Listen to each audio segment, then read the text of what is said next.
Welcome to Watan al-Karama News Service. House of Representatives denied summoning the Commander-in-Chief of Arab Libyan Armed Forces, General Khalifa Haftar, condemning a message of the sins on pages of social network sites. The parliament said that the message text published on the network sites is forged and incorrect. A number of activist and network pages exchanged during the last 2 days a document attributed to the House of Representatives in which Parliament summons General Haftar to be asked about the military operation.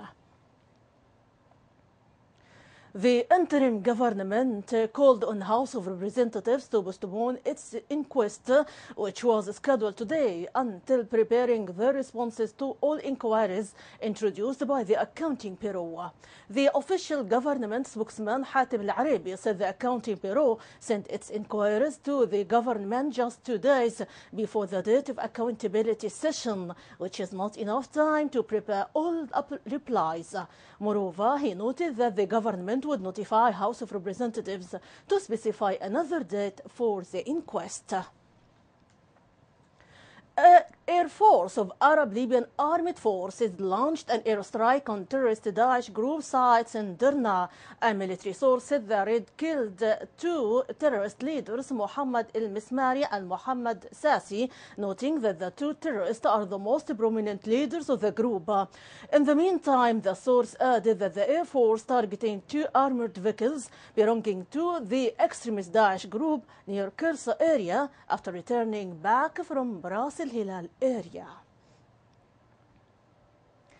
Arab Libyan Armed Forces achieved progress towards Souq el-Hout area and el-Marafiq buildings, which inhabited by the insurgents as well as the nearby streets. A security source said the army troops combed the building and neighboring buildings, noting that in the coming days they will progress towards Barid Omar el-Mukhtar after forcing the remnants of terrorist militias to retreat, leaving their places. Maltese Foreign Minister George Vella stressed the current consultations of the Security Council aimed at finding a solution allowing greatest harm for human traffickers and illegal immigrant smugglers from the Libyan coast towards Europe.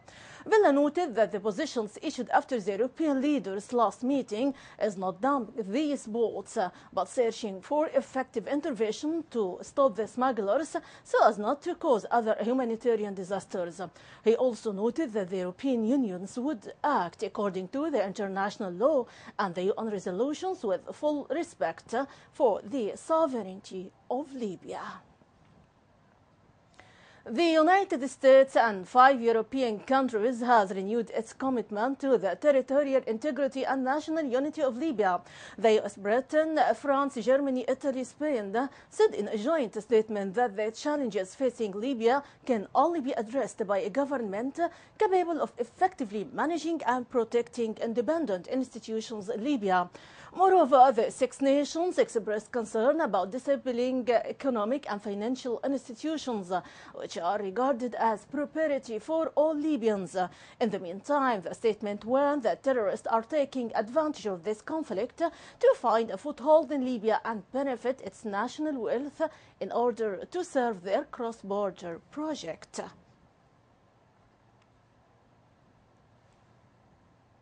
Labour and Human Rights said the European Union should recognize the potential benefits of migrants fleeing to its shores, not try to keep them out of fear of the burden they will place on Europe's economy. The European Commission will introduce a European agenda on migration tomorrow, following criticism for what UN Human Rights Chief Zaid al-Hussein had called its callous approach to the 219,000 migrants who sailed to Europe last year and the 3,500 who died trying to reach the coast. The publications of the agenda comes after as many as 900 people trying to get to Europe drowned last month off the coast of Libya. Libya detained another 600 would-be immigrants from Africa last week as they tried to sail across the Mediterranean. And now from Yemen, the United Nations urged today that all parties observe the 5-day ceasefire in Yemen, which is due to come into place at 2 23 p.m. local time in order to scale up humanitarian assistance. The spokesman for the UN High Commissioner for Refugees, UNHCR, Adrian Edwards, said during a news briefing in Geneva, "We are arguing to all parties to observe the ceasefire in full, to respect international humanitarian law and cease any targeting of civilians or civilian infrastructure, and to allow the urgent delivery of aid to tens of thousands of vulnerable Yemenis and refugees who desperately need some respite." He added that across the country there are now 300,000 people displaced by recent conflict. With this announced ceasefire, UN agencies are preparing to scale up aid delivery in a blackened country where getting any aid material has remained an enormous challenge and where a humanitarian catastrophe is feared by aid groups. U.S. Secretary of State John Kerry met Russian President Vladimir Putin in Sochi, Russia today to discuss Ukraine and other issues. The U.S. State Department announced the talks and directly alluded to the disagreement, saying the trip aimed to maintain direct lines of communication with senior Russian officials and to ensure U.S. views are clearly conveyed. The State Department said the two sides planning to discuss Syria, where they disagree on how to end the civil war engulfing Syrian President Bashar al-Assad, and Iran, where they are seeking an agreement to curb Tehran's nuclear program by June 30. Relations between Russia and the West are at their lowest ebb since the end of the Cold War because of the Moscow's March 2014 annexations of Crimea from Ukraine and its backing for pro-Russian rebels in the eastern Ukraine. The West has imposed economic sanctions on Russia, triggering retaliatory measures by Moscow. Nepal was struck by two massive aftershocks today, measuring 7.5 and 6.2 points on the Richter scale. Today's aftershock sent the country into panic again, with people trying to get to open spaces. More than 50 people have been confirmed and more than 1,000 injured in the latest aftershocks, adding more pain to the nation.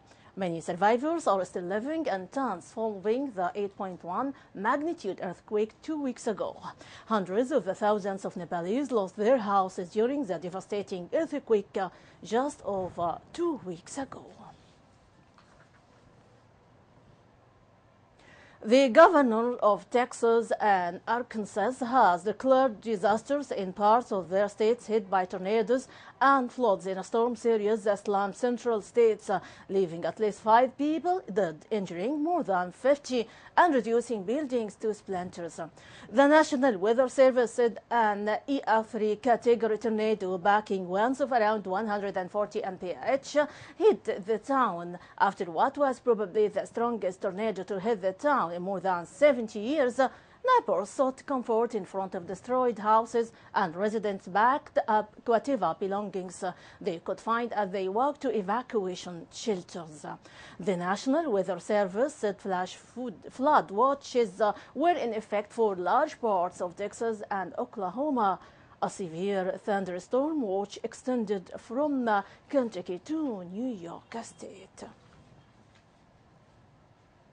Finally, from Cuba, Cuban President Raul Castro said today he was concerned about illegal training for dissidents at the U.S. diplomatic mission in Havana, saying he raised the issue with the U.S. President Barack Obama in talks on restoring diplomatic ties.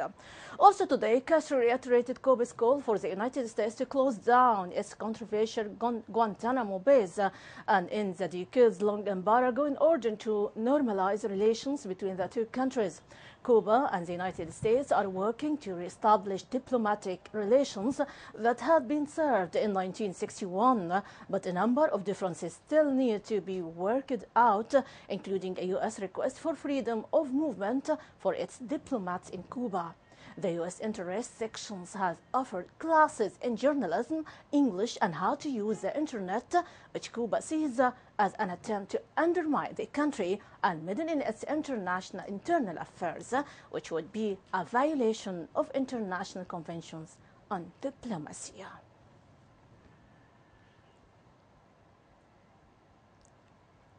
My audience, that is the wrap-up of our top stories.